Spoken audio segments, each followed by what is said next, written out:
What's going on, guys? Nemesis here. Welcome back to the channel. In today's video, as you can see, I currently hit Ultimate Champion and I am currently 329th in the world right now.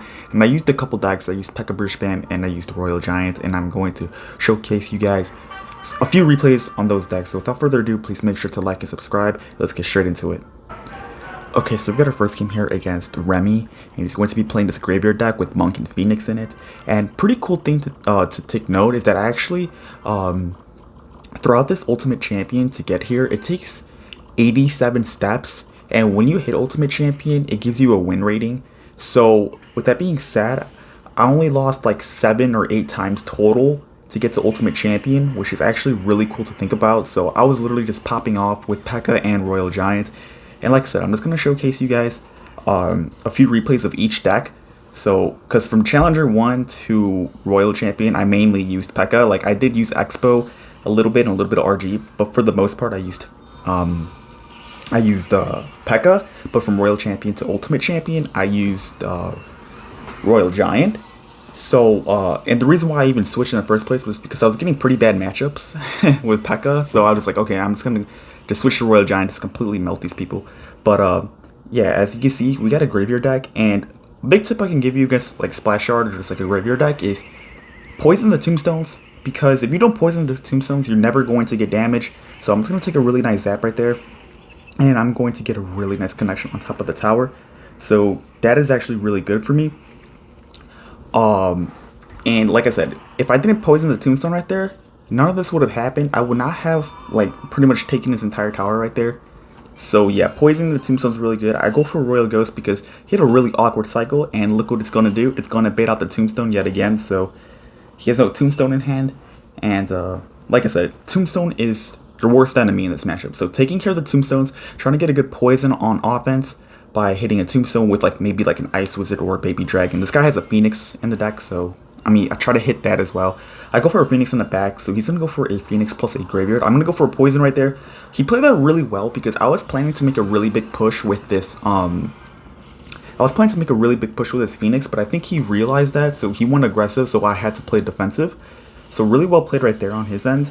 And, oh, by the way, I don't know why it says level 11, like, our levels, because this is in Grand Champion right now, this replay, and in Grand Champion, the cards are level 14, so I don't know why this replay shows level 11. Maybe it's like a bug or something, but yeah. I go for Phoenix in the back, and I go for Batarang opposite lane. I think he might go for another Graveyard right here. I don't know. Yeah, there it is. There's the Graveyard. And I take a Poison right here because I kind of have to at this point. And I think I go for an Electro Wizard High. And the reason why I go for an Electro Wizard High was just due to the fact that, what's it called? I need to kill his counter push. If I don't kill his counter push, it's going to be extremely difficult to defend. And I completely spam him opposite lane because he didn't have a Tombstone yet again. So when they don't have a Tombstone, that's when you spam a little bit. Obviously, it's not all the time you spam when he has a Tombstone on rotation, but for the most part, you do. Let's go for the next game. Okay, so we're going to next game here against Teme, or Team. I don't even know how to like pronounce that, but yeah, he's playing 3M Monk, and Monk is so popular. Honestly, it's a really good card. But to be quite honest, Monk doesn't really do that much against P.E.K.K.A. British Spam because, as you guys know, P.E.K.K.A. doesn't have like air support cards that do like projectiles, such as like a Musketeer or an Archer Queen. It has like an Electro Wizard, and obviously a Monk can't reflect Electro Wizard shots. So yeah, Monk doesn't really do too much, thankfully, against P.E.K.K.A. He's gonna go for a 3 at the bridge, which was pretty crazy to me. Like, that was so aggressive for no reason. But I'll take it because it gives me a really big elixir advantage.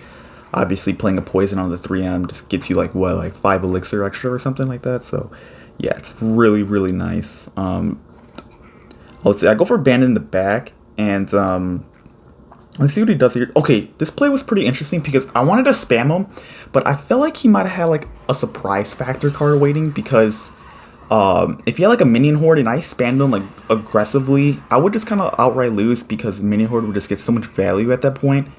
So that's why I did that. I didn't want to spam him. I didn't really want to sell out right there. So I kind of want to make sure, because if I spammed him with like another Royal Ghost or Ewiz and he just plays a Minion Horde right after, that's just auto loss. So I wanted to play a little bit more defensively. He had Elite Barbarians, which is still kind of annoying, but yeah. He goes for a Monk. I go for a Royal Ghost on top of that thing.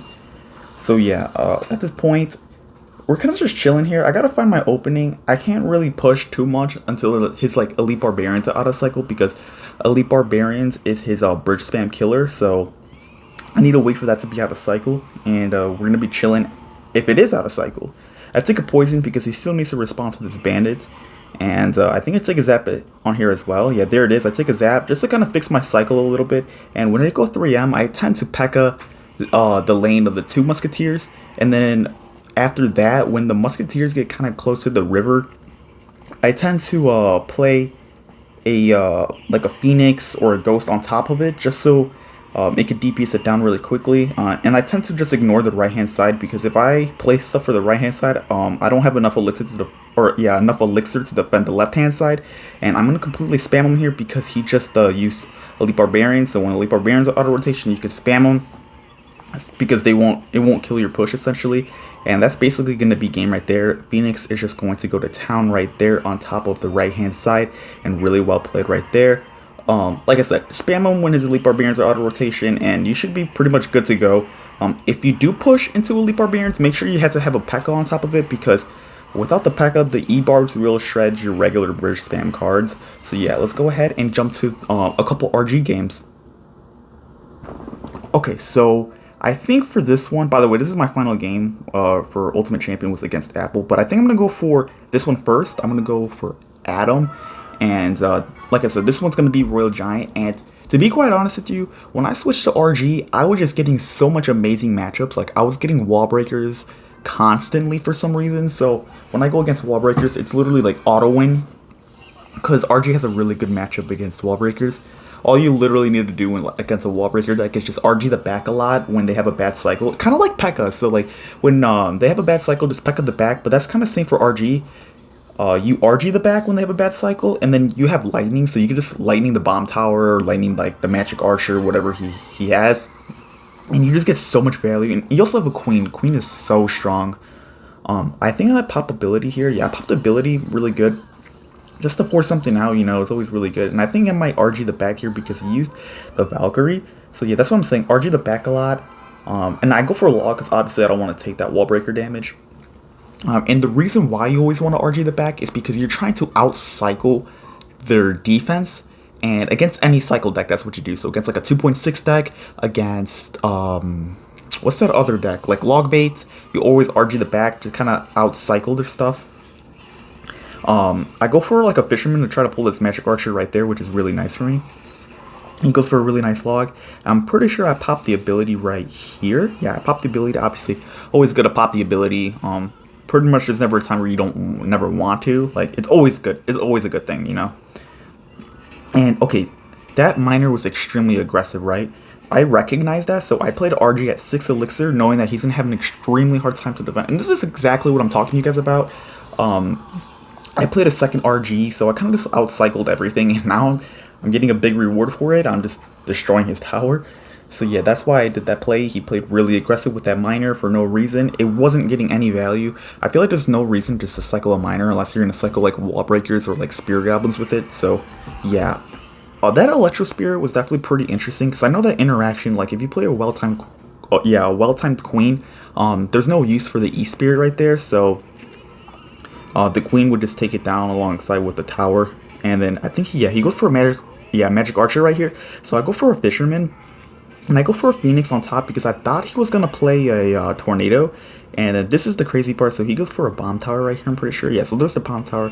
So when I saw the bomb tower, I immediately RG'd the bridge because his bomb tower is like his best answer to my Royal Giants. So obviously when they do that, you could just play RG at the bridge and just yeah, get a good trade off of it. So RG does get a really nice shot right there, and he gives me good lightning value. So I'm going to take the value with that, and that's going to be game right there. I'm pretty sure, I don't know, this is maybe like my third to last game or something like that to to Ultimate Champion, and I'm going to show you my final game after this one. Okay, so this was the final game here to Ultimate Champion. Game here against Apple, and he's going to be playing the Skeleton King Phoenix with a mortar. And at first I thought this was actually that Royal Giant deck with, you know, Zappy's Goblin Gang and Phoenix, because I'm pretty sure they run Phoenix now as well. because of how broken the card really is. And like I said, I don't know why I keep showing level 11, because this is literally in Royal Champion now, my last game, the Ultimate. So I think it's just a little bug. And I played this matchup pretty well, but I didn't play the micros pretty well. So the macros were good, but the micros weren't, and that's exactly what I'm talking to you guys about. The queen went to the opposite lane when I wanted it to take out the phoenix, so that was just a misplay on my end. So yeah, my micros weren't the best this game, but I didn't take care of that egg, because obviously when the egg is really close to your tower, you don't need to play for it, because obviously it won't hatch if the egg is super close to your tower, but if the egg is pretty far from your tower, it will hatch. If you think that the opponent has like a zap in his deck, then you might need to play for it, because if they do zap when the egg is close to the tower, it's gonna hatch regardless now. So yeah, I play a fisherman right in the middle, obviously, just to take care of that. He goes for a skeleton king, and I think I go for like a queen right here, right afterwards on the very left hand side. Really good right there. He's gonna take a poison, and okay, so I knew that poison was a little aggressive, so I go for RG right hand side. And the reason why I play the RG opposite lane of the queen is because I want him to have to kind of pick a side to defend, essentially. Because if I play just all on one side, I think he has a little bit of an easier time defending, right? So I kind of just like split my push up a little bit right there to kind of make sure he has to defend both lanes. But he splits his Skarmy in the middle, which is really good for him. So well played right there. And at this point, it's going to kind of be resetting right now. And yeah, so far so good. I think I have matchup here too, to be honest, because Law gets so much value. Queen gets a lot of value against the Phoenix and the Skeleton King. All I need to do is to make sure I don't give him enough poison values in this matchup. Is definitely key for sure. Let's see here. So he's going to split his Goblin Gang. I'm going to go for Phoenix in the back here. And also, that's another reason why I love Queen. I don't know if I just said it. Yeah, I did just say it, that Queen gets so much value against Phoenix. So I think I go for an Electric Speed right here. Perfect, perfect. The skeletons still do get a good amount of damage, which is kind of scary, not gonna lie.